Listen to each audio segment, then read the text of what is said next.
आज हम एक और भयानक केस पर चर्चा करने जा रहे हैं। लोग कहते हैं कि बुरी चीजें हमेशा अच्छे लोगों के साथ होती हैं, और यह काफी हद तक सच है, क्योंकि अपराध की दुनिया में ज्यादातर मामलों में ऐसा ही होता है। आज का मामला भी इससे अलग नहीं है। बांग्लादेश के 18 वर्षीय सादिक भी एक बहुत अच्छे लड़के थे, ईमानदार, मेहनती, लेकिन उनकी ईमानदारी ने उनकी जान ले ली।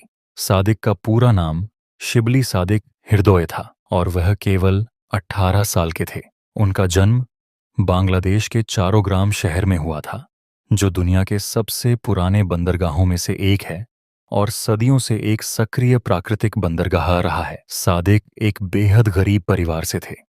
उनके पिता शफीक एक ट्रक ड्राइवर थे, और उनकी माँ नाहिद अख्तर एक गृहिणी थीं। इसके अलावा सादिक उनके इकलौते बेटे थे। बचपन से ही सादिक को पढ़ाई का बहुत शौक था, और उनके जीवन के लिए बड़े सपने थे। सपनों को पूरा करने के लिए उन्होंने बहुत छोटी उम्र में एक पोल्ट्री फार्म में काम करना शुरू कर दिया। दरअसल उनके पिता जो भी कमाते थे, वह मुश्किल से घर के खर्च पूरे करने के लिए पर्याप्त था। इसलिए सादिक ने अपनी कॉलेज की फीस चुकाने के लिए पास के एक पोल्ट्री फार्म में काम करना शुरू किया। हालांकि सादिक ने बहुत कम उम्र में काम करना शुरू किया, लेकिन वह जल्दी ही अपने काम में निपुण हो गए। सादिक पोल्ट्री फार्म में इतना अच्छा काम कर रहे थे कि मालिक ने उन्हें एक साधारण कर्मचारी से सीधे मैनेजर के पद पर पदोन्नत कर दिया। यह पद मिलने के बाद भी सादिक में घमंड का कोई नामो निशान नहीं था। वह पूरी लगन के साथ काम करते रहे। अब तक सादिक पोल्ट्री फार्म में काफी समय से काम कर रहे थे। इस दौरान उन्होंने अपनी कॉलेज की फीस के लिए कुछ पैसे भी बचा लिए थे, और वहां कई दोस्त भी बना लिए थे। उनके सभी दोस्त उनसे 5 से 6 साल बड़े थे, लेकिन वे सभी सादिक का सम्मान करते थे और उनके अधीन काम करते थे, क्योंकि सादिक पढ़े लिखे और अपने काम को लेकर गंभीर थे। एक मैनेजर के रूप में वह यह सुनिश्चित करते थे कि ड्यूटी पर रहते हुए अन्य लोग भी ईमानदारी से काम करें। हालांकि कभी कभी उनकी ईमानदारी के कारण उनके अपने दोस्तों के साथ फार्म पर टकराव हो जाते थे। हालांकि ये झगड़े बड़े नहीं थे, और आमतौर पर फार्म परिसर के भीतर ही सुलझ जाते थे। अपने काम और पढ़ाई के अलावा सादिक का कोई और शौक नहीं था। अगर कभी उन्हें कोई ज़रूरी काम करना पड़ता, तो वे उसे अच्छे से संभालते और हमेशा समय पर घर लौटते, इससे पहले कि अंधेरा हो। 28 अगस्त 2023 की सुबह हर रोज की तरह सादिक काम पर गए, अपना काम किया, लेकिन उस दिन वे शाम को समय पर घर नहीं लौटे। शुरू में उनके माता पिता ने सोचा कि शायद सादिक को पोल्ट्री फार्म में कोई महत्वपूर्ण काम सौंपा गया होगा, लेकिन जैसे जैसे समय बीता, उनकी चिंता बढ़ती गई।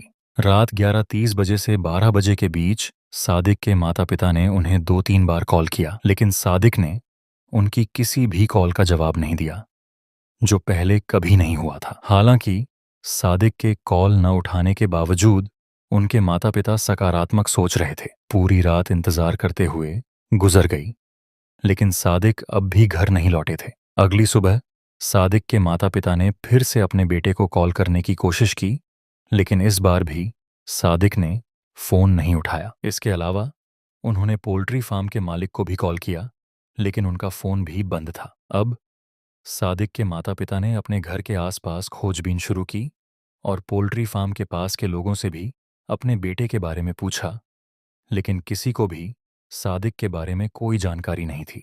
जब उन्हें कहीं से भी कोई जानकारी नहीं मिली, तो उनकी चिंता काफी बढ़ गई। इसी चिंता के बीच अगस्त की सुबह उन्हें सादिक के नंबर से एक कॉल आया। यह देखकर सादिक के माता पिता को थोड़ी राहत मिली, लेकिन जैसे ही उन्होंने कॉल उठाया, उन्हें महसूस हुआ कि उनका बेटा काफी घबराया हुआ है। के बाद सादिक ने अपनी मां को बताया, मुझे कुछ लोगों ने अगवा कर लिया है और मैं पिछले 12 घंटों से एक कार में हूँ। वे मुझे बहुत मार रहे हैं और अभी मैं छिपकर आपसे बात कर रहा हूँ।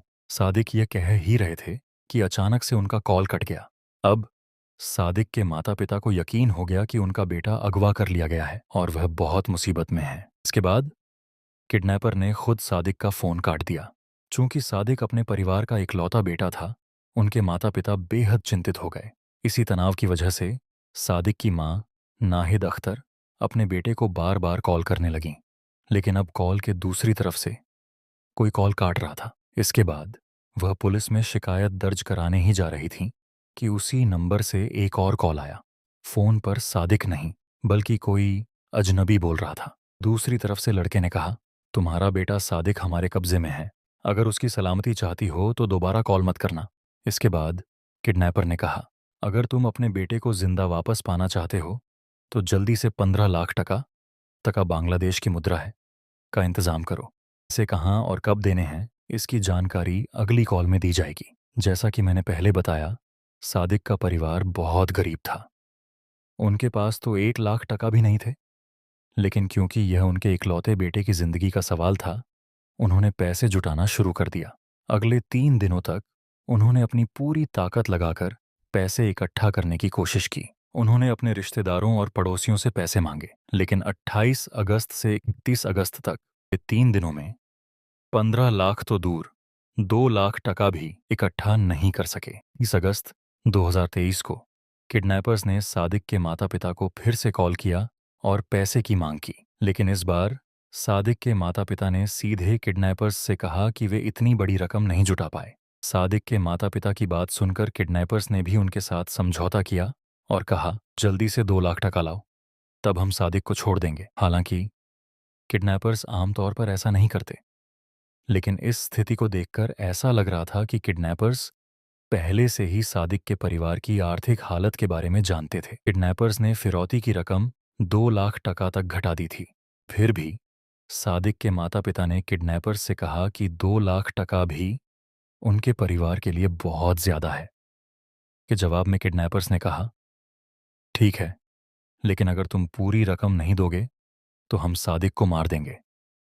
यह सुनकर सादिक के माता पिता ने कहा, हमारे बेटे को कुछ मत करना, हमें 2 लाख टका जुटाने के लिए 4 दिन का समय चाहिए। अब सादिक के माता पिता ने बाकी रकम जुटाने के लिए दुकानदारों से भी उधार लिया।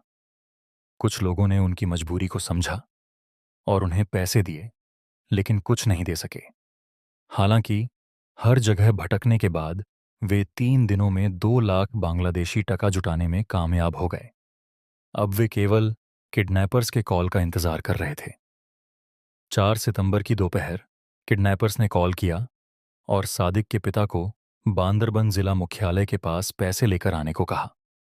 साथ ही उन्होंने फिर से धमकी दी कि अगर उन्होंने पुलिस को कुछ भी बताया तो सादिक जिंदा नहीं रहेगा। अब क्योंकि सादिक के माता पिता अपने बेटे को बचाना चाहते थे, उन्होंने कोई जोखिम नहीं लिया और किडनैपर्स द्वारा बताए गए स्थान पर सीधे पहुंचे और फिरौती की रकम दे दी। वहां सादिक के पिता ने थोड़ी देर इंतजार किया। फिर दो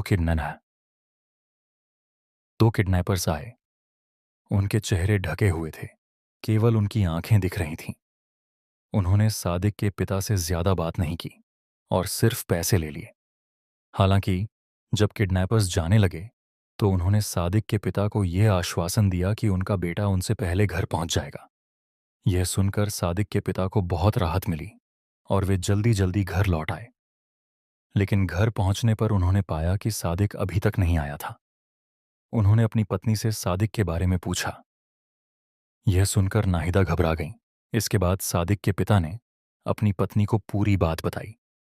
पूरी बात सुनने के बाद सादिक की मां और ज्यादा घबरा गईं, लेकिन फिर भी दोनों अपने घर के दरवाजे के बाहर शाम तक इंतजार करते रहे, इस उम्मीद में कि सादिक वापस आ जाएगा। अब तक रात हो चुकी थी और सादिक के बारे में कोई नई जानकारी नहीं मिली थी।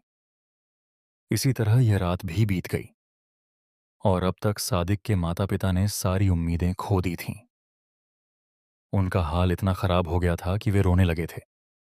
इस बीच सादिक के रिश्तेदारों को भी उसके लापता होने की खबर मिल चुकी थी। उनमें से एक रिश्तेदार ने एमडी शफीक को सलाह दी कि वे पुलिस में शिकायत दर्ज कराएं। शुरुआत में सादिक के पिता भी डर रहे थे, क्योंकि अपहरणकर्ताओं ने उन्हें धमकी दी थी कि अगर उन्होंने पुलिस को कुछ भी बताया तो वे सादिक को नुकसान पहुंचाएंगे। लेकिन फिर 7 सितंबर को सादिक के पिता ने अपने बेटे के फोन पर कॉल किया। हालांकि अपहरणकर्ताओं ने इसे मना किया था, लेकिन वहां से कोई जवाब नहीं मिला। 28 अगस्त से लेकर 7 सितंबर तक सादिक को गायब हुए 10 दिन से ज्यादा हो चुके थे। अब हालात काफी मुश्किल होते जा रहे थे। इसलिए 7 सितंबर की शाम को सादिक के माता पिता ने स्थानीय पुलिस स्टेशन जाने का फैसला किया। वहां उन्होंने पुलिस को पिछले 10 दिनों में हुई सारी घटनाओं के बारे में विस्तार से बताया। शुरुआत में यह सब सुनकर पुलिस सादिक के माता पिता पर नाराज हो गई, क्योंकि उन्होंने शुरुआत में ही पुलिस को मामले की जानकारी नहीं दी। लेकिन जब सादिक के माता पिता ने अपहरणकर्ताओं द्वारा दी गई धमकी का जिक्र किया, तो पुलिस को समझ आ गया कि एक माता पिता इस कठिन समय में किस दौर से गुजर रहे होंगे। इसके बाद पुलिस ने तुरंत एक टीम तैयार की और सादिक की खोज शुरू कर दी। जांच के दौरान पुलिस ने सबसे पहले सादिक की पृष्ठभूमि की जांच की, जैसे उसका कॉलेज में व्यवहार कैसा था, उसके दोस्त कौन थे और वह अपने परिवार के साथ कैसा रहता था। जांच के दौरान यह पता चला कि सादिक एक अच्छा लड़का था, जिसकी न तो किसी से दुश्मनी थी और न ही वह किसी से झगड़ा करता था। लेकिन पुलिस जांच के दौरान सादिक की मां नाहिद अख्तर को कुछ याद आया। दरअसल एक बार सादिक ने अपनी मां को पोल्ट्री फार्म के अंदर अपने दोस्तों के साथ हुए झगड़े के बारे में बताया था। अब ये सुनते ही पुलिस उन लड़कों की तलाश में जुट गई जिन्होंने सादिक के साथ झगड़ा किया था। बिना समय बर्बाद किए पुलिस सीधे पोल्ट्री फार्म पहुंची और वहां पहुंचकर पुलिस ने वहां काम कर रहे 6 मजदूरों को पकड़ लिया। इसके बाद एक एक करके सभी से पूछताछ की जाती है। शुरुआती जांच में इन लोगों ने खुद को निर्दोष साबित करने की कोशिश की। आखिर में जब पुलिस ने उन पर दबाव बनाया तो 6 में से 4 लड़कों ने अपना जुर्म कबूल कर लिया। इन 4 लड़कों के नाम थे उमोंग चिंग मरमा, तुई चिंग मुंग मरमा, ओंग तुई मुंग मरमा और उत्तियातो वाई मरमा। पुलिस ने इन चारों को अपहरण के आरोप में गिरफ्तार कर लिया और अभी भी बाकी 2 लोगों के बारे में कोई नहीं जानता था। जांच के दौरान पुलिस ने उन सभी से सादिक के ठिकाने के बारे में पूछा, लेकिन उनमें से किसी ने एक शब्द भी नहीं बोला। हालांकि काफी समय तक जेल में रखे जाने और प्रताड़ित किए जाने के बाद उन्होंने अपना मुंह खोला और अपने अन्य 2 साथियों के बारे में बताया। 11 सितंबर को उन्होंने बताना शुरू किया कि कैसे 28 अगस्त की रात को जब सादिक घर लौट रहा था तो उन्होंने बदला लेने के लिए उसका अपहरण कर लिया। उनकी योजना सादिक का अपहरण करने, उसे पीटने और फिर उसे छोड़ने के बदले उसके माता पिता से पैसे मांगने की थी। शुरू में सब कुछ योजना के अनुसार चल रहा था और ये लोग पैसे लेने वाले थे। हालांकि इस दौरान सादिक ने उनमें से 2 के चेहरे देखे, जिससे उन्हें लगा कि सादिक को अब सब कुछ पता चल गया है। इसलिए उन्होंने सोचा कि अगर उन्होंने सादिक को छोड़ दिया तो वह पुलिस को सूचित कर देगा और वे पकड़े जाएंगे। इसलिए इसके बाद उन्होंने सादिक पर हमला करने के लिए चाकू का इस्तेमाल किया और उस चाकू से उसके चेहरे से लेकर पैरों तक पर बार बार हमला किया। नतीजतन सादिक का काफी खून बह गया और उसकी मौके पर ही मौत हो गई।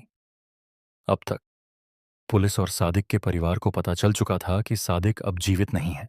अब पुलिस इस मामले की हत्या के मामले के रूप में जांच कर रही है। उसके बाद पुलिस ने इन लोगों से सादिक के शव के बारे में पूछा, जिस पर उसके हत्यारों ने जवाब दिया कि सादिक को मारने के बाद उन्होंने उसके शव को टुकड़ों में काट कर एक पहाड़ी पर फेंक दिया था। उसके बाद पुलिस इन लोगों के साथ उस पहाड़ी पर गई और थोड़ा ऊपर जाने पर उन्हें वाकई वहां कुछ शरीर के अंग मिले। उन टुकड़ों के बीच पुलिस को थोड़ी दूर पर ही एक सही शरीर मिला, लेकिन उसका चेहरा पूरी तरह से विकृत था। उस शरीर का चेहरा इतनी बुरी तरह से विकृत हो गया था कि पुलिस पहचान नहीं पाई कि यह सादिक था या कोई और। हालांकि जब उस शव के कपड़े, उसकी ऊंचाई और आसपास की कुछ चीजों को देखा गया तो सादिक के परिवार ने पुष्टि की कि हां, यह सच में उनका बेटा था। अब पुलिस ने सभी आरोपियों को हत्या के आरोप में गिरफ्तार कर लिया था और हिरासत में उमोंग चिंग मारमा ने शिबली सादिक हत्या मामले में कई सनसनीखेज खुलासे किए। उसने बताया कि उसका सादिक के साथ अच्छा दोस्ती थी, लेकिन 2 महीने पहले कुछ मुद्दों को लेकर उनका झगड़ा हुआ था। इसके बाद उमोंग चिंग ने सादिक से बदला लेने का फैसला किया। उसने अपनी बयान में यह भी कहा कि उसने खुद सादिक को अपनी हाथों से मारा था और बाद में उसके शरीर के छोटे छोटे टुकड़े भी खाए थे। यह एक भयावह और शर्मनाक कृत्य था, लेकिन जैसे ही यह खबर मीडिया में आई, देश भर में विरोध प्रदर्शन शुरू हो गए। इस दौरान लोग अपने गुस्से को सहन नहीं कर पाए और जब पुलिस 11 सितंबर की शाम को सभी आरोपियों को ले जा रही थी, तो भीड़ ने उमोंग चिंग को पुलिस से छीन लिया और इतनी बुरी तरह मारा कि वह मौके पर ही मर गया। कोर्ट उसे सजा देने से पहले ही लोगों ने उसकी करतूत के लिए उसे सजा दे दी। इसके अलावा पुलिस ने बाकी सभी आरोपियों को बड़ी मुश्किल से बाहर निकाला और उन्हें जेल में डाल दिया। तब से इस मामले में कोई नई जानकारी नहीं आई है। अगर इस मामले में कोई नया अपडेट आएगा तो मैं आपको अपने चैनल पर कम्युनिटी पोस्ट के जरिए सूचित करूंगा। हालांकि सादिक के माता पिता ने अपना बेटा खो दिया, जो उन्हें बहुत प्यार करता था और अपने भविष्य को लेकर बहुत गंभीर था। तो इस तरह से शिबली सादिक हृदय हत्या केस यहीं समाप्त होता है। अगर आप हमारे प्रयासों को सराहते हैं तो इस वीडियो को लाइक और शेयर करें। अगर आपने सब्सक्राइब नहीं किया है तो अब कर लें।